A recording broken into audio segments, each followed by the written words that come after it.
হাতীমুৰীয়াত ৰাইজৰ দলৰ আঞ্চলিক কমিটি গঠন। ঢিং সমষ্টিৰ অন্তৰ্গত হাতীমুৰীয়া গাঁৱত আজি ৰাইজৰ দলৰ আঞ্চলিক কমিটি গঠন কৰা হয়। এই দলটোৰ মুখপাত্ৰ নেতা মেহবুব মুখতাৰৰ নেতৃত্বত আঞ্চলিক সমিতি গঠনত হাতীমুৰীয়া গাঁৱৰ ৩০ শতাধিক সক্ৰিয় কৰ্মকৰ্তাৰ উপস্থিতিত এই কমিটিখন গঠন কৰা হয়। সমষ্টিৰ গাঁৱে ভূঞে এনেদৰে আঞ্চলিক কমিটি গঠনে অখিল গগৈ নেতৃত্বাধীন দলটোৱে আগন্তুক নিৰ্বাচনত দলটোৰ ভেটি মজবুত কৰাৰ লগতে ভাল ফলাফল লাভ কৰিব বুলি আশা প্ৰকাশ কৰে। লোকসভা নিৰ্বাচনত যেতিয়া তেখেতে প্ৰচাৰ চলাইছে সকলোকে এটাই কৈছিলে যে আমাৰ দৃষ্টিত যেনেকে বিজেপি এটা সাম্প্ৰদায়িক দল, অন্য সম্প্ৰদায়ৰ মানুহৰ দৃষ্টিত কিন্তু এওঁলোকো এটা সাম্প্ৰদায়িক পাৰে তেখেতে চেষ্টা কৰি আছে আৰু যোৱা লোকসভা নিৰ্বাচনত সেই চেষ্টাত তেওঁ ফল লাভ কৰিছিল।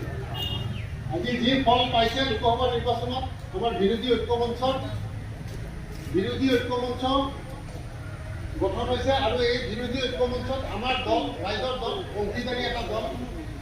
আগন্তুক যি পঞ্চায়ত নিৰ্বাচন আহিব, এই পঞ্চায়ত নিৰ্বাচনতো আমাৰ বিৰোধী ঐক্য মঞ্চই ঐক্যবদ্ধভাৱে নিৰ্বাচন দিছে যে মুখ্যমন্ত্ৰী ডাঙৰীয়া, মই চাবি লৈ আহিছোঁ অৰ্কিড পাৰ্কত, মই আপোনাৰ হাতত গতাই দিম, আপুনি মোক 5 মিনিট সময় দিয়ক, মোৰ অৰ্কিড পাৰ্কৰ চাবি আপোনাক গতাই দিম।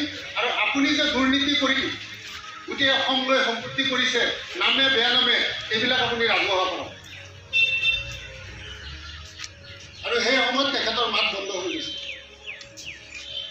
আজি যেই এওঁলোকে শেষ হৈ গ'ল, লগে লগে মুখ্যমন্ত্ৰী মহোদয়ে এটা সাম্প্ৰদায়িক মন্তব্য কৰিলে যে 2041 চনত আমাৰ মুছলমান সংখ্যাগুৰু হৈ যাব।